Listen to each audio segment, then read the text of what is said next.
Good evening, ladies and gentlemen. Once again, on behalf of Accu-Stats Video Productions, it's our pleasure to welcome you to the 2016 Make It Happen One-Pocket Invitational.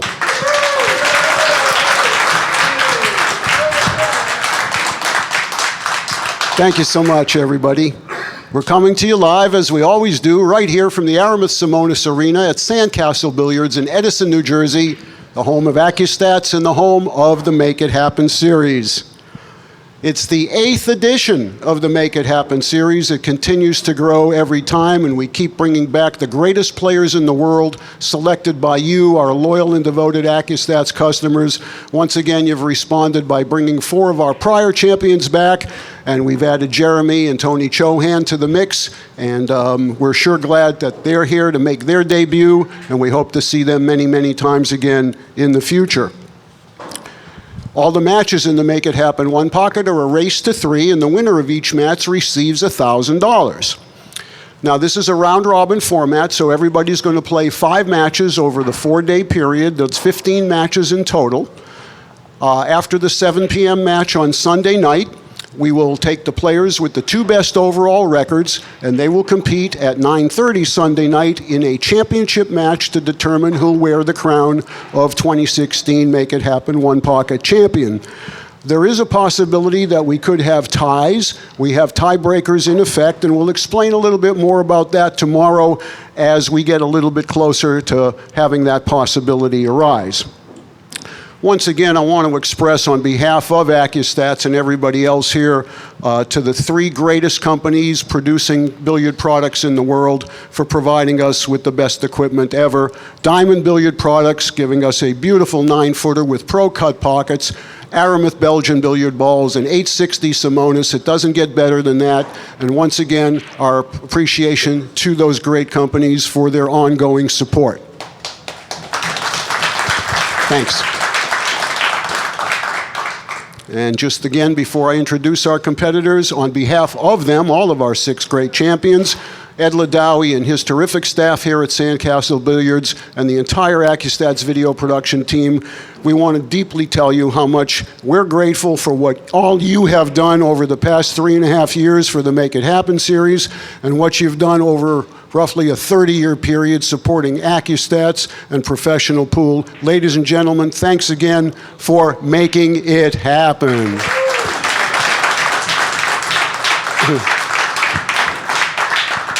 Okay, let's get underway here. As we start to get closer to the end, the matches tend to take on even greater importance, and this one's no different. We have one player who's 2-0 and another one that's 1-1, so you can obviously see that how this comes out could have a lot to say about who goes further coming the end of the weekend. So, without further ado, it's my pleasure to introduce our first player from Sioux Falls, South Dakota. This gentleman is a 9-time representative of Team USA's Mosconi Cup. He's a 5-time Billiards Digest Player of the Year, and he is also, in addition to his Make It Happen One Pocket title, he is also the newly crowned and reigning Make It Happen 10-ball champion. Ladies and gentlemen, sponsored by Q-Tech, the one and only South Dakota Kid, Shane Van Boening. Thank you. His opponent, making his debut here at the Make It Happen series, and we're so proud to have him with us. From Denton, Texas, he's a former BCA National 8-ball Masters champion. He's a former Reno Open champion and a former Texas Open champion. Sponsored by Shirts Custom Cues, ladies and gentlemen, please welcome Double J, Jeremy Jones. All right, guys, lad, for the break, your referee in charge of this match is none other than Carswell Ransom. Your official timekeeper is Miss Angel Maracas. Your official photographer, Carl Kantrowitz. Now my pleasure to send it to the booth to Hall of Famer Danny DiLiberto. Take it away, Dan. I'll be right with you.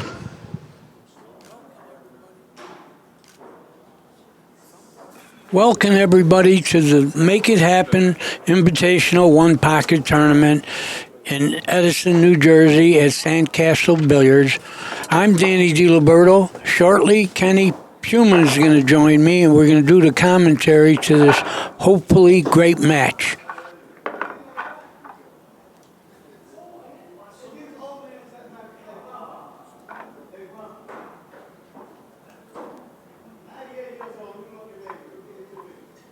Welcome, Kenny, to the Danny, booth. thank you very much. And it's always an honor to sit next to you, my good friend, and watch the greatest one-pocket players in the world teach us something about this most complex game. All right, Shane is 2-0. Jeremy is 1-1. So we're either going to have both guys at 2-1, or Shane's going to be in the catbird seat at 3-0 going into the weekend. Jeremy wins the all-important lag. Danny, I've noticed, and I think you have too, the guys have been breaking really well all week, you know? They've really got a good line on the break here. And if that 3-ball went, the rule is you rack him over. It doesn't count. You rack him over, he has to break again. You can't make a ball on the break. Mm-hmm. But they have been breaking good. Right. That would be ideal if you could break and hang the it, ball right. Sure, without making that's it. much better. Yeah. And of course, as always, we're using a 60-second shot clock. Each player gets one extension per game. The extension will be given automatically, and after that, they'll receive 10-second warnings for the balance of the rack. He's hitting rail first, so he doesn't... Oh, no, he's not. He's banking. Wow. That was brave. I'm surprised at that. Well, you know, sometimes you've just got to come out of the gate aggressively. I think he's shooting the deuce. Yeah, it was dead. Uh-oh. Right. Oh, he wants the 3 to drop, and it didn't. That may not matter, though. It may not matter. He could get 8 without that, but it's going to be difficult. I think eventually he's going to have to make that 3. Yeah, I don't know if he can get 8 right here. He's, he's got to slide off the 7 and go up to the middle of the table. And I don't really think so. I think that if he draws the ball, he can draw right to the 12 off the 7. You don't think the 7's going to the rail? No? Well, He played it off the 11. Boy, that was creative. That was very clever. Now he might get 8, Danny. Look at the 9-10 go. Yeah. Yeah. I think he would go there off of the 14 now. Yeah, I was going to say, you definitely don't want to shoot the stripe ahead of the 14 here, unless he can avoid the 14 withdraw, but I don't think he can, Dan. I think he's got to do it off the 14 and come about to the middle diamond where he's standing. Yeah, he's got a good chance to do that. Even if he comes a little far, he's got the 9. Yeah. This is easy speed. Don't undershoot it. The only way you can go wrong is undershooting. Right. And if he comes way too far, he's got the 7. Yeah.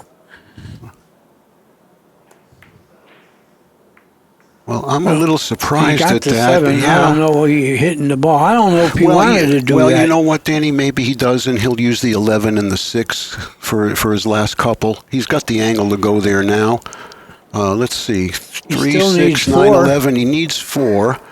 He could go to the 6, 11, and then probably have to come down here for the stripe. That's why I was a little perplexed why he went into those, but I'm not going to second guess this guy. How about especially when you can play shape like this. Well, now it's over. I mean, all he's got to do is get a good angle on the 6. Either angle, even straight in on the 6, he could draw back. He'd be all right. Don't want to hit anybody. He got to the 6. Yeah. Not with ideal angle, though. He's straight in. Well, he could come up and bank the 10 if he doesn't want to flirt with the side pocket and try to slam it into the cushion and out. The only way you could get your opponent back in the game is to go to the 10 banking. I don't think you want to do that. Yeah, because that's missable. You got to get rid of that 3. How about playing the 11 right now and going to the 10? Oh, I don't know. You don't like that either, huh? That's not a for sure gimme ball. Okay. I cinch the 6 and then make the 3. You got a big lead. Defend the game from there. Oh, he wants to go. I don't like this. This is a very missable shot. I don't think he's thinking straight. He's feeling real good. That's why he's pocketing balls. But I think you got to get to where you give him that 3. Because you're not going to get, well, he needs one. He'll be out. Yeah. Oh, I didn't know he was that close. I think did he miss it? No, he didn't. 8 and out. Jeremy broke and hung a ball, and the other guy went 8 and out. But of course, he had that 2-ball dead there, which really helped him open up the rack. Well, that didn't help him make the bank. No. But he flew the bank in, and then he had the dead one, and he took advantage. He ran out. Right. That's the best move in one pocket. 8 and out. Yeah.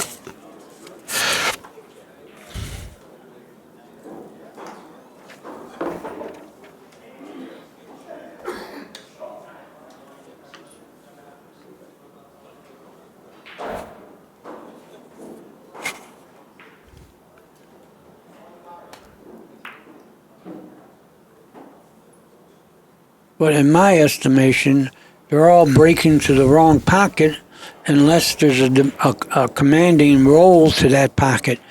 Because if you're right-handed, you want the other pocket because you could reach more shots. Everybody doesn't agree with that, but I'm sure of it. Well, I can't argue with you in theory there. The only thing I could comment possibly is that, they're both pretty tall, and reaching isn't really that big of an issue for Jeremy or for Shane, especially with Shane using that 50-foot cue. And you know why he uses that? Yeah, because Earl did. Because Earl Strickland was his idol, and Earl uses a long cue. Well, I tell you, Shane started playing permanently with that extension about 2 years ago, and as great as he played back then, his game has gone way up since.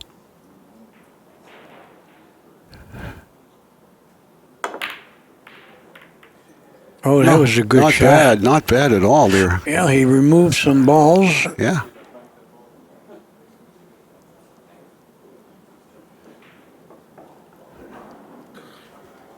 Yeah. Shane is shaking his head because the break got turned around here. I think the balls are favoring Van Boening right now. Not Van Boening, Jeremy. Oh, definitely. Definitely. Yeah. And by the way, folks, if you'll look at the top banner of the screen there, you'll see the players' names, and that is indicative of the pocket that each one of them has. So if the pockets switch in the next rack, the names will switch. So you can see Jeremy's got the lower left, and Shane has the lower right. He's banking at this and ducking. I don't like it. I think you're supposed to cut the 10 and fall on the 5 ball. Cut the 10 towards your side and fall on the 5 ball. Freeze him on it if you could. Yeah, he'd have to clip that 10 mighty thin to do that. I wonder if he's hitting it into the 14 to cross it over and put them both on his side. No, he's banking the ball. No, he isn't. Yeah. I'm sorry. You're right. Look at this. What's this? Swish. Wow. Wow, wow, wow. A little fortunate that it went in, but he sure played a very smart shot. Yeah, he might run another 8 and out here. Well, he's going to have to do some work to get 8 from here, Danny. The combination looks almost on. Which one? The 5 ball. No, it's about 2 inches to the left of the point unless it goes off the deuce. Well, no, you can't play it off the deuce. Right, so does he risk trying to go in between the 2 and the 5 now with the cue ball right into that stripe? Not a bad idea, but don't miss. The only thing you can do wrong is miss. Well, the only way he can get another one here would be the 3 rails around for the 6, and then he's going to be done after that. So if he wants to keep going, I think he's got to draw it into the stripe and the 5, in between the 5 and the deuce. Here, we'll show you. I want to make the 10 here and draw the cue ball right into there. That would be excellent.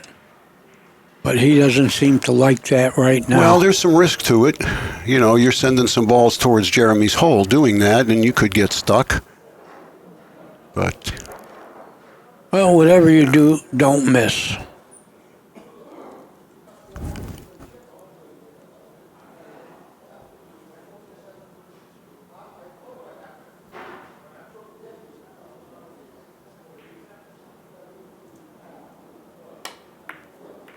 Don't miss, but he didn't lose his head. I didn't expect him to miss that. I'm wondering what he was trying to do with the cue ball there, Danny. He might have been trying to go in the spot where you were calling. Yeah, but he would have had to hit it low to do that. He hit that with a high ball. Look where the cue ball wound up. He missed. Yeah, but he didn't sell anything out. No, he didn't lose his head. So 2-0 in ball count and 1-0 in game for the South Dakota Kid. Well, I'm sure Jeremy knows that if he loses this match, 2 losses are going to be tough to win this tournament with. Mm-hmm. So he has to win this. He could still do it with 1 loss, but not 2. Well, keep in mind, Efren is 2-0 as well. He's the only other undefeated player right now.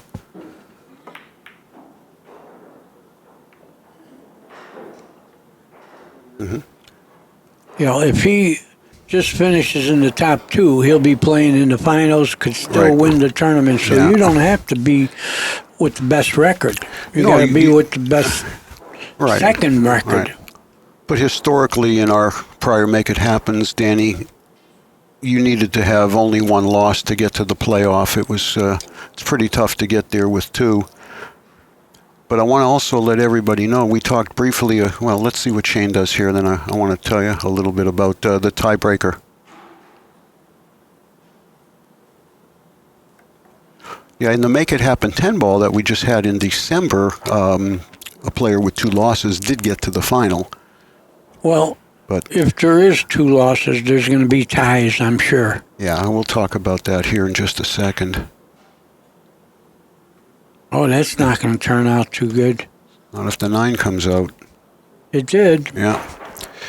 Anyway, there's a premium on every game and every ball here because let's say 2 players tie for second place with a 3-2 record. The tiebreaker, the first tiebreaker, is your total games won. So if you lose 2 matches 3-2, and the other guy loses 1 3-0 and 3-2, you're going to win the tiebreaker because you've accumulated more total games. Should the total games... Yeah. Look at this. He undershot that, folks. Yeah. I don't know if he's going to shoot the 2 now. It's missable. I think he's guaranteed to shoot the 2 here, Danny. It's missable. Well, it's missable, but it also may be the key. Banks, it may be the key Kenny, the 10 banks. Yeah, but what do you do after that? You draw can back get for back the 2? to the 2.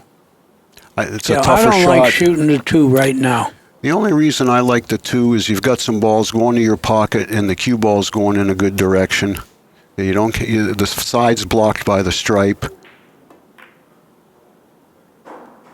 He certainly made it, but he didn't get rewarded. He's got a bank. If you want to call that a reward, he's got a bank. On the 13. Yeah, you like the 13 instead of banking the 4 with high left and coming around behind the 5 ball? You might get a kiss with that. Yeah, you're right. This is automatic position if you make it. Yeah, but it's sellout if you don't. And if you play the 4 and come around, you might not sell out. But it's only a sellout if you leave a bank. Well, it's I got to shoot the 13 over the 4. Well, when you get conflicted like this over 2 possible moves, most of the time, if you take the conservative route, you'll be a little bit better. Yeah. It's going to 2-rail this and then come back down with the cue ball. Right on the rail. Good shot. No. Anyway, just to finish up the tiebreaker thing, if they are tied in total games won, the next level tiebreaker is ball count. So losing a game 8-7 is much better than losing 8-6 or less, because the total balls you accumulate in your losses contribute to the second level tiebreaker. But we'll talk a lot more about that tomorrow as those possibilities unfold. Meanwhile, it's 2-2 here in ball count in the second rack. And this is going to be another cue ball on a short rail and 2-rail that. And over the day and a half of play so far, we really haven't seen an up-table game. We've seen a couple of defensive games, but the balls have been mostly down here in the racking end, Haven't seen anything that resembles any type of a wedge game or a totally upstream game. But we might be heading there here. Well, right now it looks like an upstream game. Yeah, it does, except the balls really favor Shane right now.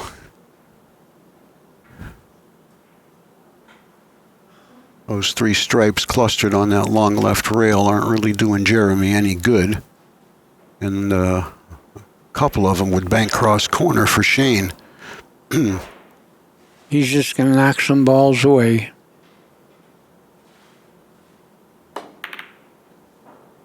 And here comes the upstream game. Yeah.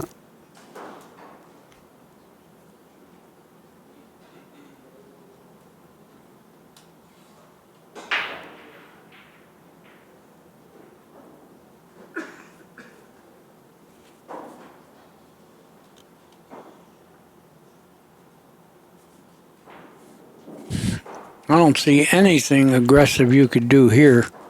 Cue ball's near the cushion.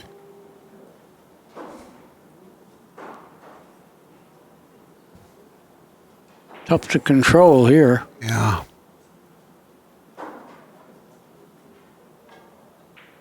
Yeah, this looks like the only shot. Roll on the 10, knock it upstream a little. But he's not going to do it right away. Yeah, he doesn't want to risk selling out a bank on the 4.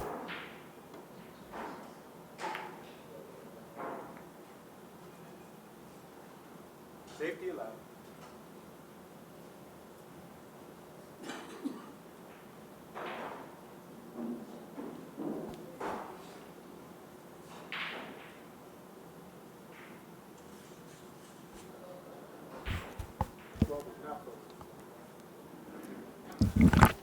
Okay, this ball is not frozen. It was just declared so by Cosmo. So he's just going to come up here 2 rails. That's really good speed there.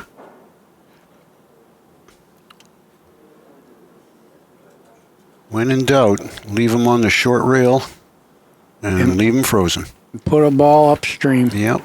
Because there's no edge here. It isn't like somebody's winning by 6 and knock balls out of play. They both are in the same position. They both got 2. Yeah, I like rolling on the 15 here. I don't know if he can get in there. Maybe That's he's going to roll on the do. stripe, but I like rolling on that 15. Just like that. Oh, did he hit the rail? Yeah, the 11 hit the rail, Dan. Barely, but Yeah. he did it. Yeah.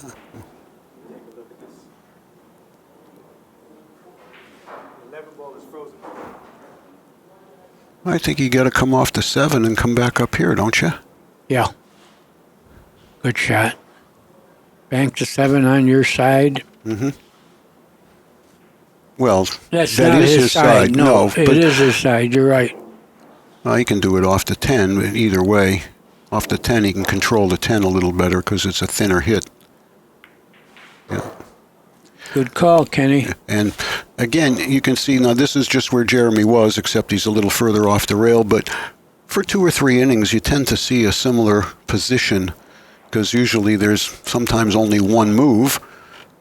And that's what Shane has done his last 2 innings. And now Jeremy's faced with a little more difficulty than he was the last time he came to the table because the balls are a little more threatening against him now as they were before his last shot.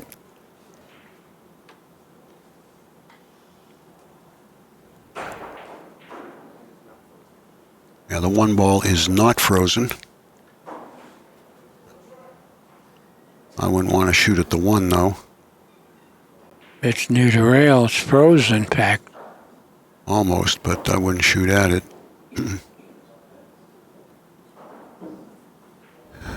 Shane could bank the 7 if he can control the cue ball.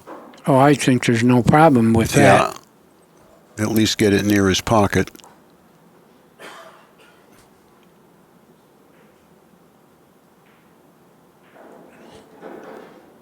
Well, the way it's sitting, though, he might sell out. If the 7 goes at the 14, I don't know if he could bank at this. It's not free. Yeah, and he's got to be careful of selling out a return bank if he does.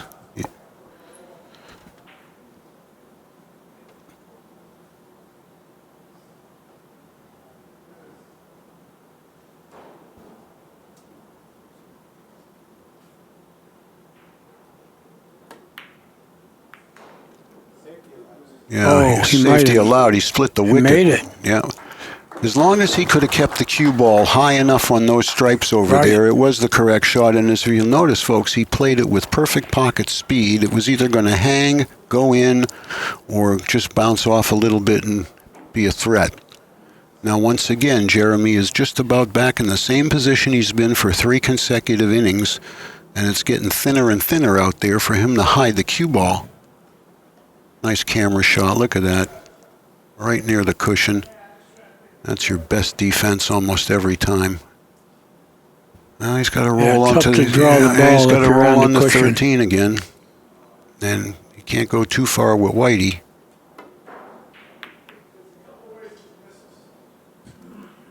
I think he left him another bank. He did. Yeah. Shane's been hitting these pretty well, too.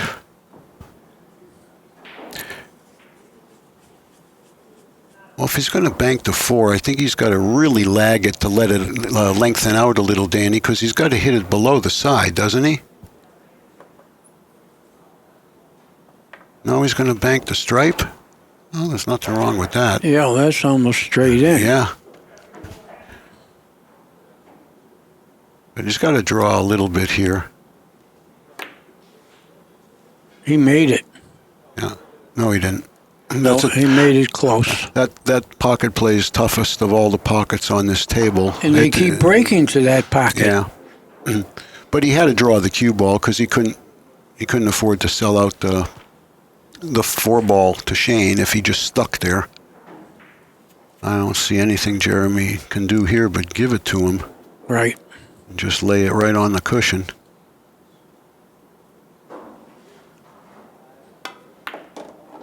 All right. Well, he might have left the bank. Might not be free, though, but I think he can bank at the 5.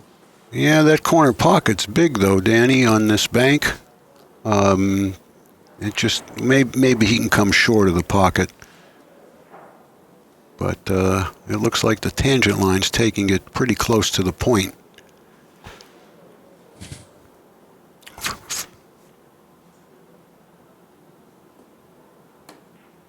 Yeah, I'm not surprised that he didn't play that. He wasn't going to fall for that trap. Well, he's got the lead 4-2, and he's winning 1-0 in games. Right. And so Jeremy, he's playing careful. yeah, and Jeremy's got really a mess over there to deal with. I don't see anything aggressive.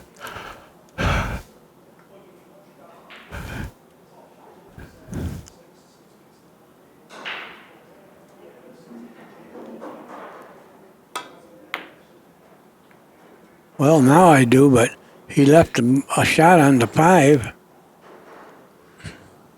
Or the 13. You mean the 13? The 13. Yeah, he'll just have to trickle this. He's gonna. Just watch the side pocket here. I think he'll be short of it. But that was the speed he had to shoot it at. He overcut it a little bit. Yeah, well, that's almost as good as making it. He can't just give him this ball No, because because he'd he'll leave sell a out the bank. bank, yeah. Excuse me. I don't know if he can take it out, Danny. Well, if he does, the cue ball's going to be live. Yeah. He's looking at it. Anything can happen if he tries to take it out because you got to hit Well, the rail only other first. thing would be to follow it in. Put 2 on the spot. That might be the best shot. Yeah, I almost like that.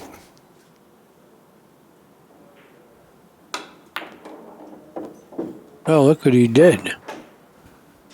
Well, he didn't scratch. That was actually pretty, a really good shot. It was. That was a really good shot, and our audience acknowledged it. Yeah. Shane's looking at the 5-14 off the stripe and stick the cue ball right there and triple him up. I would be a little bit careful here, though, with the lead and with my opponent's balls all tied up like that. It's 5-2 in ball count.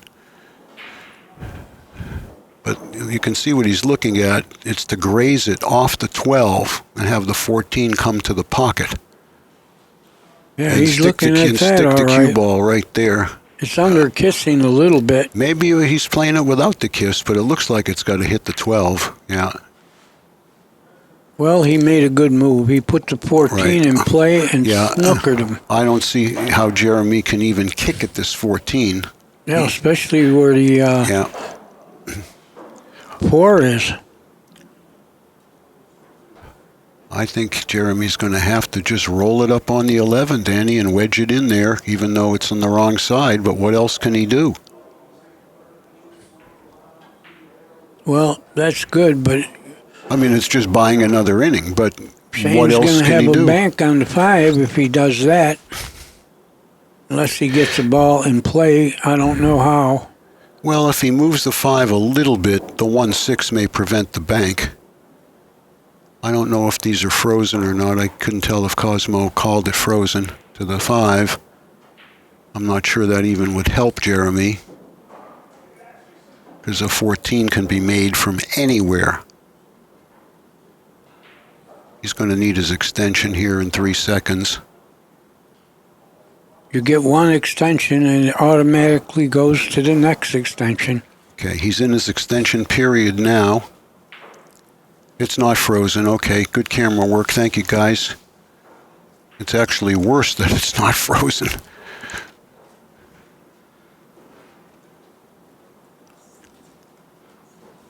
No place to take a foul. Yeah, this is all he could do. That's a foul. Took the foul. Yeah, he fouled.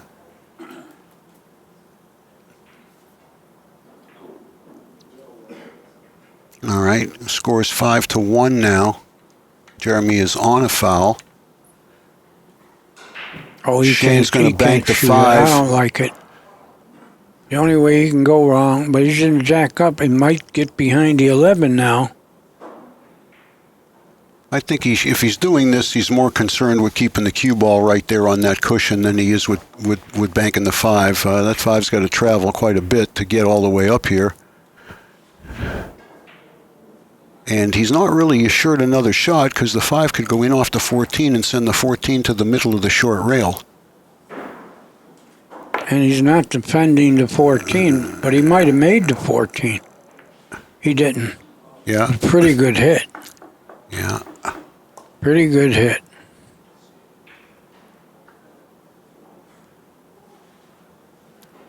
Yeah, Jeremy's got lots of problems now.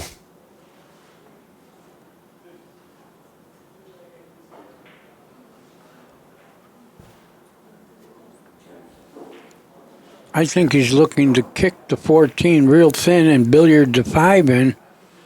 Might make the 14. Very thin hit, but that might be the shot. I don't think he can get it. I think he could. That's what he tried. But the sellout for the bank is there. Now Shane's got 6 and he's got 2 balls right there, but it's all he could do. Right. Right. Plus, the 14 might have tied up the bank, but it didn't. Mm-hmm. Shane has been practicing this bank all night. Yeah, and shape is natural for the 2 ball with no sellout. Oh. He made it. Okay, he got a little thin on the deuce. But he has it. No, I don't think he can play the 2. Do you? He needs 1 ball. Yeah. I think you can shoot it. I mean, well, if he can fade the side pocket, he can, but... I don't think Jones can get 7 from here if he misses the 2. He couldn't get 7 with ball in hand from here. No, so I think he's got to shoot the 2. Oh, is he looking to kick the 14? Yeah. That's dangerous. Sure, he can leave a bank. Yeah, I don't like the kick here, but...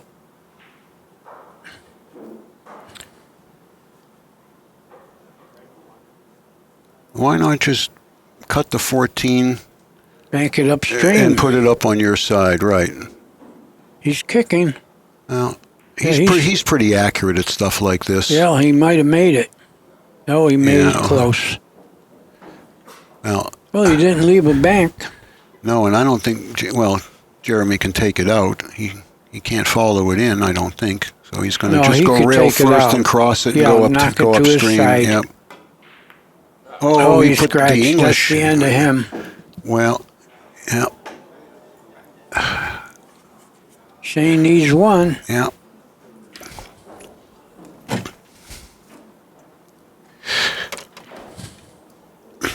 When Jeremy played that safety down there off those 3 balls and didn't get a rail and left him that 5, that was pretty much his undoing here.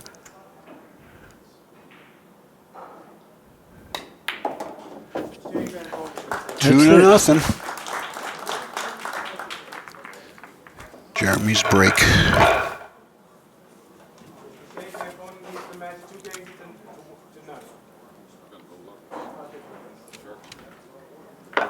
Well, our last match of the evening, coming at 9:30, is going to feature Alex the Lion against Danny Smith, and regrettably, neither of them has yet to win a match. They're both 0-2. The good news is one of them will be 1-2 when it's over, and the other guy's going to be 0-3. We understand that Alex has been suffering from some back issues that he's had on and off for quite a while, and it seems to have cropped up a little bit here this week, and I'm sure that has contributed to his less than Alex level play. Well, while we got a little break, tomorrow noon, we got Tony Shohan at Jeremy Jones.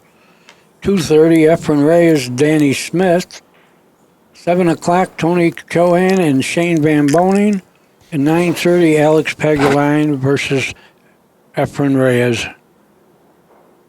That's tomorrow's schedule, folks.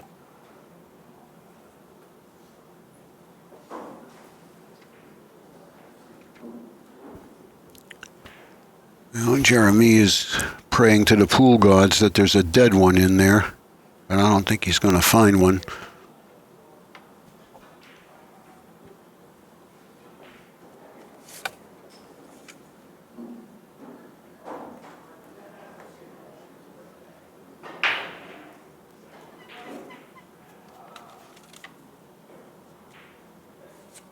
Looks like he's winding up to shoot a desperation.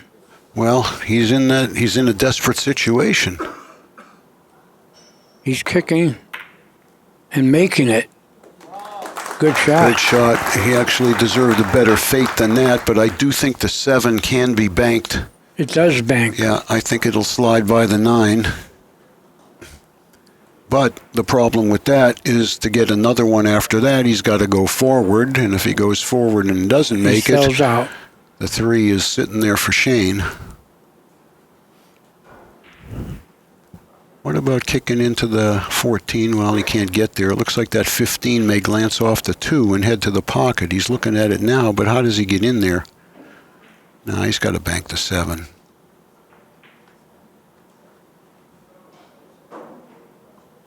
This pocket won't accept it at warp drive unless it's clean, and I think he's got to hit it just with pocket speed here.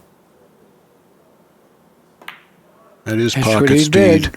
I think He hit the 1. Yeah, hit the cue Where ball. we going? Well, it actually helped him a little bit, but you know what? I think Shane could bank the 7 ball, Danny. Maybe between the balls. Yep. It looks like it. Yeah. Oh, it looks like definitely. Well, maybe. Now that I look out at the table, I think the 5's got the path to get to the short rail first. Yeah, it might. Yeah. It Looks might. a little different on the monitor, but I don't think it can get by the 5 and threaten the pocket. He's looking at it though.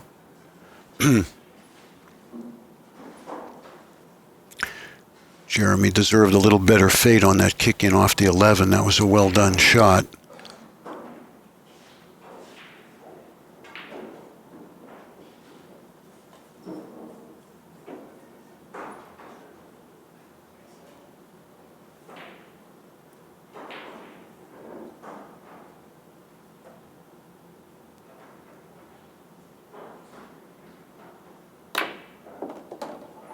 I thought that might happen Yep. because the 6 was putting left-hand English Right, to on the straighten it bank out. that was off. Yep, Yeah. it was going to straighten it out. I think he's got the 7 now. I don't think so, Danny. Maybe I don't know if we can get a camera shot if that 7 ball will pass. No, it's still hard to tell. I mean, if the 7 goes, He would have been aiming. Right, he'd already be shooting, and he can go upstream and get the 6 or the 11. Maybe it does go, and he's just planning his play, but it sure looks tight.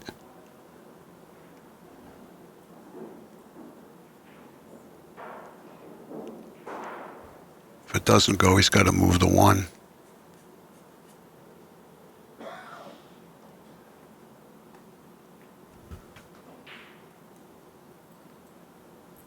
That's a tough situation, too, moving to 1. Yep. Shane took a look at the shot clock. He knows he's gonna need his extension here. Yeah, you got to be careful on the 1, but I still think if the 7 doesn't go, that's the ball he's got to shoot. Can he hit the 3? Nope, I don't think so.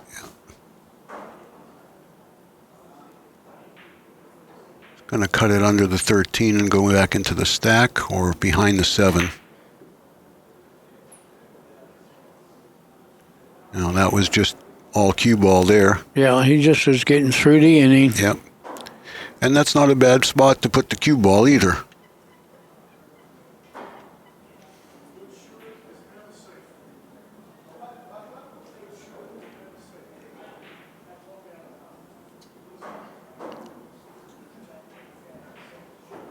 Because of where the cue ball is, Jeremy can't thin off of either of those stripes with inside and put them up against the 4. I don't think he can too easily. May have to just go straight at the 4 if he can hit it. He can hit it, but I think pretty thin. Yeah.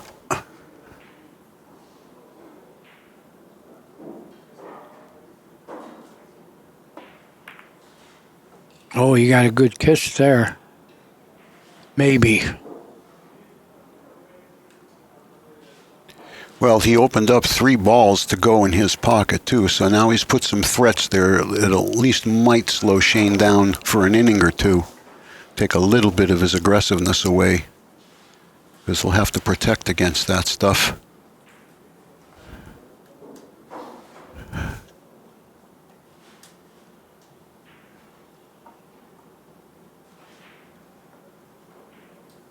I think he could bank the 2 with low right, come behind the stack, send bank the 2 straight back. Might be, but tough control. Yeah, I mean, if he moves the 14, he's opening the pocket up for the 3-8, but he might just need to do that. Or he's going right up against the 8 with the cue ball here. Look at this hit. That ball's in.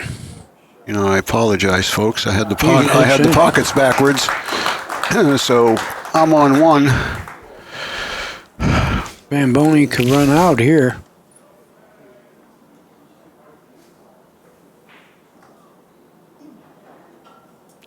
Raises the 15 here. Oh, they're all open now. Yep. But he's going to hit the 8. Maybe. Can he hit the... I think he's got to play the 8. I don't know if he can go to the 4. If he can play the 4. He Yeah, he can play the 4. Yeah. Reverse. Nah, he can just draw it. Yeah, I think this match is getting over. I think you're right.